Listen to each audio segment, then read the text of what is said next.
नमस्कार, मी तुकाराम साळुंके आपणा सर्वांचं आपल्या लाडक्या आणि हक्काच्या स्वराज दर्शन या न्यूज चॅनलमध्ये स्वागत करतो. प्रेक्षक हो, आज आपण अशा व्यक्तिमत्वाला घेऊन आलेलो आहोत आजच्या या मुलाखतीमध्ये ज्यांना रायगड भूषण पुरस्कार प्राप्त झालेला आहे आणि गुरुवर्य तपोनिधी श्री बाळासाहेब पणशे स्वामी यांचे शिष्य स्मितेश महाराज महाराजांकडून हे जाणून घेऊया की महाराष्ट्रभर जे वारकरी संप्रदायाचं चाललेलं कार्य आहे तर त्यांच्याकडून तेच जाणून घेऊया की महाराजांचं नेमकं या वारकरी संप्रदायासाठी योगदान काय आहे ते. रामकृष्ण हरी. मी हरिभक्तपरायण स्मितेश महाराज सकपाळ स्वराज दर्शन लाईव्ह चॅनलला कोटी कोटी धन्यवाद देतो. त्यांना दिवाळीच्या खूप खूप शुभेच्छा देतो. त्याच पद्धतीनं त्यांच्या मार्फत आज तमाम महाराष्ट्रातील सर्व माझ्या वारकरी संप्रदायातील किंबहुना अन्य सर्व मंडळींना दिवाळीच्या खूप खूप शुभेच्छा देतो. सर्वांना रामकृष्ण हरी. महाराजांनी खूप छान प्रश्न विचारलेला आहे. वारकरी संप्रदायाचं जे महाराष्ट्रावर चालू असणारं जे कार्य आहे त्याच्यामध्ये आपण प्रत्येकाने योगदान दिलं पाहिजे. कारण हे जे कार्य आहे ना, हे कोणाचं तरी नाही कार्य, तर हे कार्य माझ्या ज्ञानराज माऊलींचं कार्य आहे, हे माझ्या तुकोबारायांचं कार्य आहे, हे माझ्या साधू संतांचं कार्य आहे. किंबहुना हे कार्य हे माणसाला माणूस म्हणून जगायला शिकवणारं कार्य आहे. वारकरी संप्रदाय हा माणसाला माणूस म्हणून कसं जगता येईल यासाठी शिकवणारा संप्रदाय म्हणजे वारकरी संप्रदाय आहे. मग याच्यामध्ये मी जेव्हापासून सहभागी झालेलो आहे, किंबहुना माझे गुरुवर्य तपोनिधी बाळासाहेब पणशे स्वामी यांच्या मार्गदर्शनातून यांनी दिलेले जे काय उपदेश आहे किंबहुना यांनी दिलेलं जे काही शिक्षण आहे त्याच्या बळावर मी या संप्रदायामध्ये उभ्या महाराष्ट्रभर कार्य करत असताना मग चॅनलवर देखील म्हणजे जी टॉकीज असेल किंवा सह्याद्री वाहिनी असेल, ह्या वेगवेगळ्या चॅनलवरती मी कीर्तनाच्या माध्यमातून माझ्या या संप्रदायाच्या माध्यमातून या समाजहिताचं जे जे काही कार्य आपल्याला करता येईल यासाठी मी अट्टहास करत असतो. मग हे करत असताना प्रपंच आणि परमार्थ ह्या दोन्ही गोष्टी आहेत. मग प्रपंच करत असताना त्या ठिकाणी गरज लागते ती पैशाची, आणि परमार्थ करत असताना त्या ठिकाणी जर का आपण ती अपेक्षा बाळगली तर दोन्ही गोष्टी साध्य होणार नाहीत. प्रपंच ना परमार्थ तुका दोहीकडे चोर या न्यायानं कुठलीही गोष्ट साध्य होणार नाही.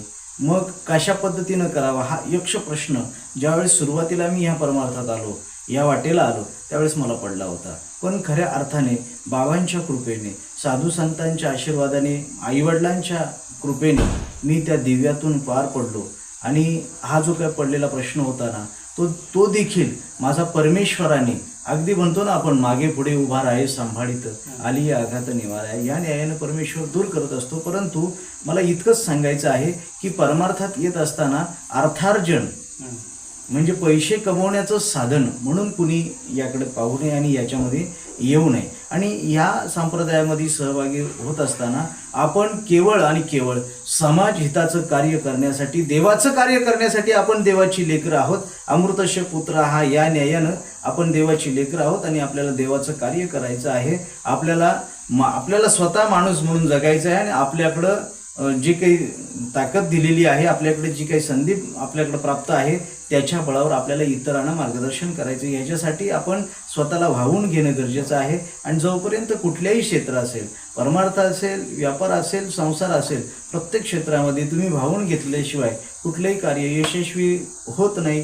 किंबहुना आणि ह्याच्यामध्ये मी स्वतःला वाहून घेतलं आणि वाहून घेतल्यानंतर मग महाराष्ट्रभर मी कीर्तनाच्या माध्यमातून फिरत असताना मग काही मंडळींना मी देवदर्शनाला देखील आता घेऊन जात असताना देवदर्शन आणि मग बाकीचे जे काही त्यांचे विधी असतात, जे पितरांसाठी करायचे जे काही विधी आहेत ते देखील त्यांच्याकडून करून घेत आहे. आणि सर्वसामान्यांना कमी खर्चामध्ये अगदी सहज तीर्थयात्रा घडावी हा एक अट्टहास धरून ते कार्य करत आहे. आणि गावोगावी मी जात असताना मी प्रथमतः या चॅनलच्या माध्यमातून स्पष्टपणे सांगत आहे की गावोगावी ज्या वेळेस मला कीर्तनासाठी बोलवलं जातं किंबहुना सेवा करण्यासाठी आमंत्रित केलं जातं, त्यावेळेस मला विचारलं जातं की महाराज तुम्ही पैसे किती घेणार. पण मला ज्या वेळेस फोन येतो त्यावेळेस मी कधीही आजपर्यंत कुठल्याही गावात ठरवून कीर्तनाला गेलो नाही, हे मी स्वाभिमानाने सांगू शकेल. आणि त्या पद्धतीनं जर का आपण ठरवून जर कीर्तनाला जात असो तर ते कीर्तन नसून ते व्यापार होईल, ही एक माझी वैयक्तिक स्वतःची धारणा आहे. त्याच्यामुळं कुणीही कीर्तनाला ठरवून जाणं हे कितपर्यंत ज्याला ज्याला पटतंय तर त्याचं आत्मचिंतन प्रत्येकाने करणं गरजेचं आहे. म्हणून वारकरी संप्रदायामध्ये मी काम करत असताना मला ते काहीतरी अर्थार्जनाचं साधन आहे या उद्देशाने मी त्याच्याकडे न पाहता मला ते कार्य करण्यासाठीच भगवंतानी या मृत्यूलोकामध्ये जन्माला घातलेलं आहे आणि हे कार्य मला करायचं आहे. या विचाराने प्रेरित होऊन सद्गुरुनाथांच्या कृपेने मी हे महाराष्ट्रावर कार्य करत आहे. महाराजांच्याकडून एक जाणून घेऊया की प्रत्येक गावामध्ये अनेक तरुण हे बेरोजगार आहेत आणि व्यसनाधीन झालेले आहेत, तर महाराज काय सल्ला द्याल?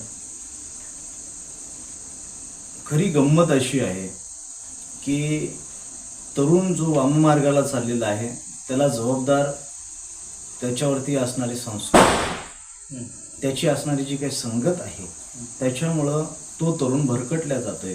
वास्तविक योग्य संगत जोपर्यंत त्याला लाभणार नाही तोपर्यंत तो चांगल्या मार्गाला लागणार नाही.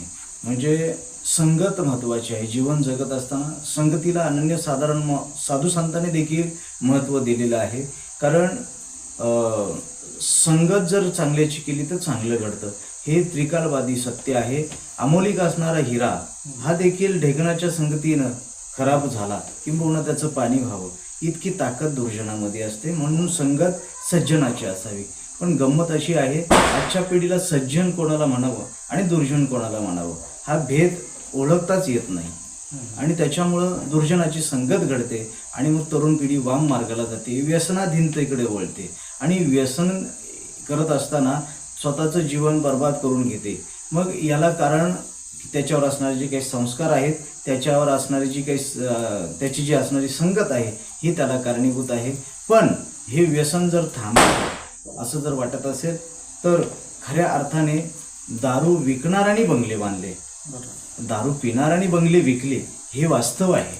मग हे करत असताना माझं 2001 या कालखंडामध्ये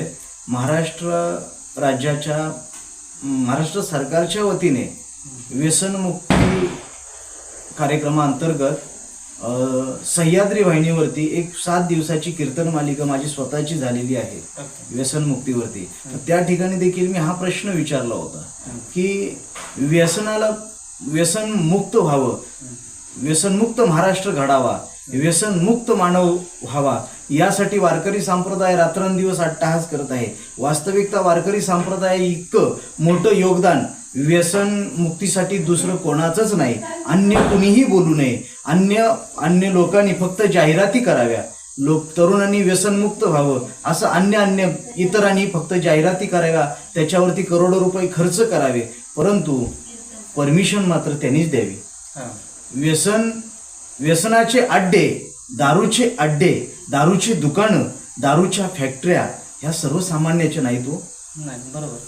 यासाठी लागणारे जे काही परमिशन आहे हे आपलंच गव्हर्नमेंट देत आहे आणि त्यांचा महसुलाच्या नावाखाली असंख्य तरुण आज या व्यसनामध्ये बुडलेला आहे. असंख्य तरुण आणि तरुणांचे कुटुंब उद्ध्वस्त होत चाललेली आहेत. याला कारण कोण असेल तर सरकार मायबाप आहे. हा प्रश्न मी तत्कालीन महाराष्ट्र सरकारला देखील विचारला होता आणि आज देखील तुमच्या माध्यमातून मी तोच प्रश्न पुन्हा एकदा अधोरेखित करत आहे की तरुण जर का व्यसनाधीन झाला तर खऱ्या अर्थाने चांगला समाज घडणार नाही. मग समाजामध्ये अराजकता माजल्याशिवाय राहणार नाही आणि समाजामध्ये जर का अराजकता माजली तर मग आपण जो सुजलाम सुफलाम महाराष्ट्र घडवण्याचा, सुजलाम सुफलाम भारत घडवण्याची जी काही स्वप्न पाहत आहोत ती कोणाच्या जीवावर पूर्ण करणार आहोत. म्हणून खऱ्या अर्थाने आजचा तरुण वाम मार्गाला न जाता जोपर्यंत साधू संतांच्या मार्गावरती येत नाही तोपर्यंत तो चांगला घडू शकत नाही. आणि व्यसन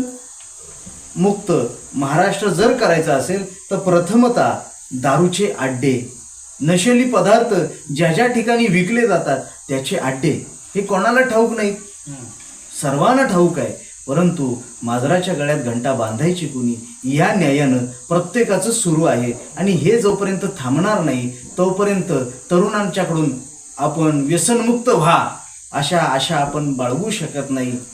माझा तोच प्रश्न आहे की अनेक राज्यांमध्ये दारूबंदी केली जाते, महाराष्ट्र गव्हर्नमेंट चालू ठेवते त्याचा मोठ्या प्रमाणात महसूल आज गोळा करते. तुम्ही कीर्तनकार आज महाराष्ट्रात अनेक कीर्तनकार आहेत की जे आज व्यसनमुक्ती होण्यासाठी प्रयत्न करत आहेत. प्रत्येक दारूबंदी गाव झाले पाहिजे ह्याच्यासाठी प्रयत्न करतात अनेक महाराज लोक. तर तुम्ही काय संदेश द्याल सरकारला? नाही, नुसतं भाषणं ठोकून समाज चांगल्या मार्गाला, समाज सज्जन बनू शकत नाही. नुसत्या जाहिराती दिल्या करोडो रुपयाच्या म्हणून तरुण व्यसनमुक्त झाला असं कधी होणार नाही. त्याच्यासाठी खऱ्या अर्थाने मी या चॅनलच्या माध्यमातून महाराष्ट्र सरकारला आवाहन करू इच्छितो की तुम्ही जो खर्च जाहिरातीवर खर्च करताय, जो पैसा जाहिरातीला लावताय, तोच पैसा माझ्या वारकरी संप्रदायाला द्या तुम्ही. आमचा वारकरी संप्रदायाच्या माध्यमातून हा महाराष्ट्र व्यसनमुक्त झाल्याशिवाय राहणार नाही, हे आव्हान मी महाराष्ट्राच्या राज्य सरकारला देऊ इच्छितो.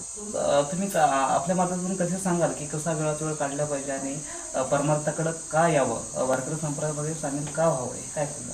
नाही, परमार्थ आणि संसार याची सांगड घालत असताना प्रत्येकाला दिव्यातून पार पडायचंच आहे. परंतु परमार्थ करत असताना माझा संसार सुखाचा व्हावा यासाठी जो परमार्थ करत असतो तो परमार्थ नसून तो संसार आहे.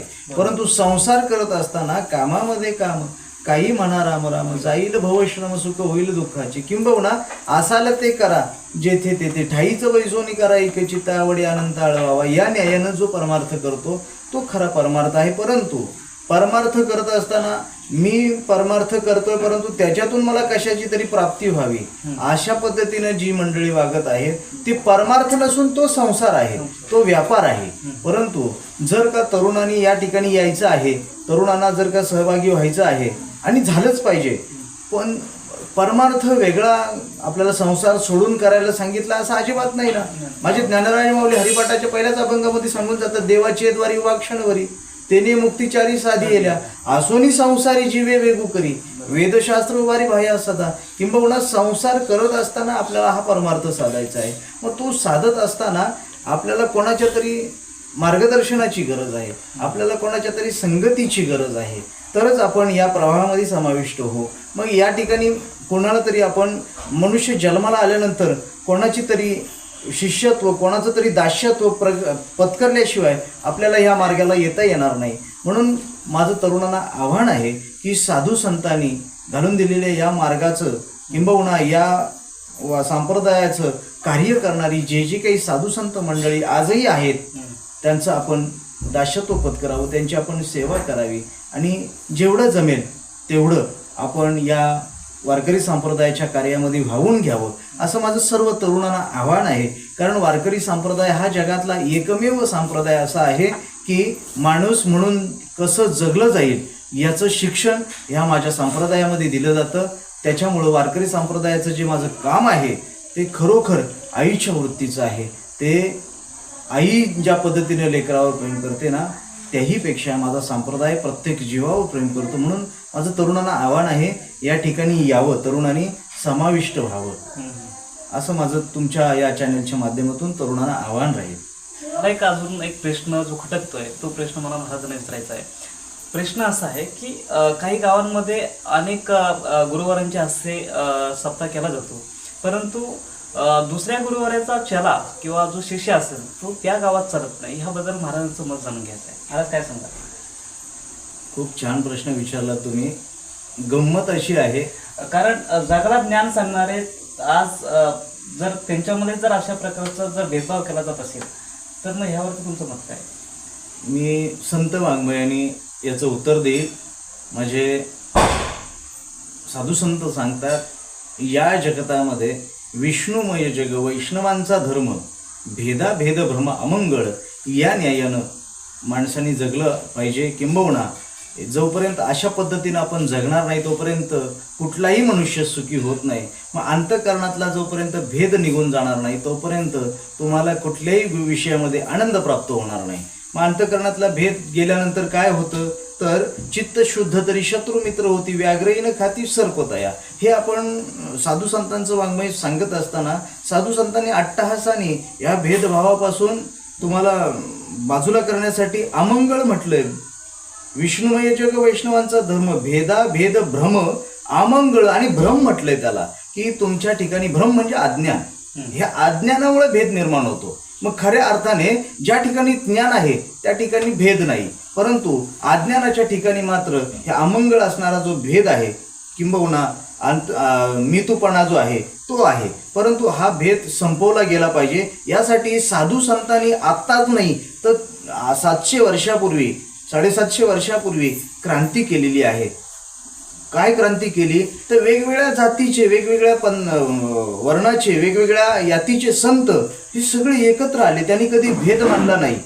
प्रत्येकाची जर का आपण जात पाहायला गेलो तर प्रत्येकाची जात काही एका जातीचे नव्हते, वेगवेगळ्या जातीचे होते. माझे गोरोबा काका होते, नामदेव राया होते, माझे चोखोबा राया होते, म्हणजे सगळे संत जर पाहायला गेलं ना तर वेगवेगळ्या जातीचे असताना देखील त्यांच्यात कधी भेद नव्हता. परंतु आज ह्या फडाचा मनुष्य त्या फडाच्या ठिकाणी कीर्तनाला जात असताना त्याला काही बंधनं घातली जातात.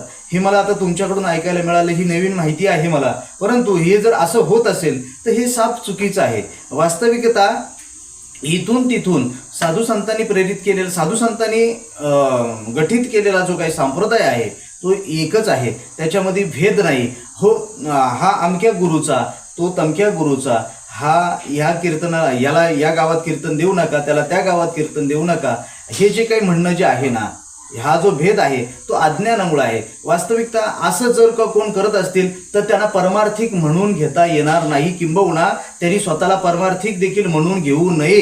कारण ज्या ठिकाणी भेद आला त्या ठिकाणी परमार्थ संपला, भेद ज्या ठिकाणी संपला त्या ठिकाणी परमार्थ सुरू झाला. म्हणून असा भेद करणारी जी काही मंडळी आहेत त्यांनी कृपया भेद करू नये. भेदा भेद भ्रम अमंगळ या न्यायानं आपण आपला वाटचाल चालू ठेवावी. आणि या विश्वामध्ये अनेक संप्रदाय आहेत, अनेक नद्या जशा अनेक आहेत, परंतु त्या एकाच प्रवाहाला, एकाच सागराला ज्या पद्धतीनं जाऊन मिळतात त्या पद्धतीनं अनेक पंथ आहेत, अनेक फड आहेत, अनेक गुरु आहेत. परंतु प्रत्येक गुरुनी आपल्या साधकाला, आपल्या शिष्याला योग्य मार्गदर्शन करून त्या विश्वात्मक देवापर्यंत कसा पोचवता येईल यासाठी प्रयत्न करावा, यासाठी अट्टहास करावा. या मितूपणासाठी त्यांनी अट्टहास करू नये, इतकी माझी मात्र या चॅनलच्या माध्यमातून विनंती राहील. प्रश्न अजून एक असा आहे महिलांसंदर्भात. महिला कीर्तनकार आज बऱ्याच संपूर्ण महाराष्ट्रात त्यांची कीर्तनं जातात. लोक त्या ठिकाणी अनेक महिलांचं कीर्तन आपल्या सक्तीच्या ठिकाणी ठेवतात. काही महाराजांचं असं म्हणणं आहे की महिला जे साधू संत होऊन गेले त्यांनी फक्त भजन गायलं, कीर्तन केव्हाही गायलं नाही. तर तुमचं मत काय आहे यावरती? या विषयावरती बोलण्या इथपर्यंत मी मोठा नाही आहे. वास्तविकता या ठिकाणी स्त्री आणि पुरुष हा भेदच ज्या ठिकाणी संपतो त्या ठिकाणी परमार्थाची सुरुवात आहे. आणि भेद संपून जावा, कारण स्त्री ही क्षणार्धाची पत्नी असून अनंत काळची माता आहे. या न्यायानं तिच्याकडे आपण पाहिलं पाहिजे. कारण स्त्री ही माझी दुर्गा आहे, ती अंबिका आहे, ती भवानी आहे, ती चंडिका आहे, ती सरस्वती आहे. या न्यायानं ती कोणाची तरी आई आहे, ती कोणाची तरी बहीण आहे. या न्यायानं आपण तिच्याकडे पाहिलं पाहिजे. मग कीर्तनकार कोण आहे ह्यापेक्षा त्यातून आपल्याला बोध काय घेता येईल या ठिकाणी आपण लक्ष केंद्रित करणं महत्त्वाचं आहे. परंतु तसं न होता महिला कीर्तनकार, पुरुष कीर्तनकार असा जो काही भेद सुरू आहे हा थांबला पाहिजे. आणि त्यांनी कीर्तन करावं की नाही करावं ह्या विषयात मी बोलू इच्छित नाही. वास्तविकता तो वादाचा विषय आहे आणि त्यात मला उतरायचं नाही. तर हे होते रायगड भूषणमध्ये फक्त पारायण. स्मितेश महाराज सत्ताळ हे गुरुवर्य तपनाजी श्री बाळासाहेब कंश स्वामी यांच्या मार्गदर्शनाखाली आज अखंड महाराष्ट्रभर आज ते कीर्तनाची सेवा देत आहेत. त्यांनी आजच्या मुलाखतीमध्ये अनेक प्रश्न, आज या ठिकाणी वारकरी संप्रदायामध्ये होणारे भेदभाव किंवा दारूबंदी असेल अशा अनेक असंख्य प्रश्नावरती आज त्यांनी सखोल ह्या ठिकाणी उत्तर दिलेले आहेत.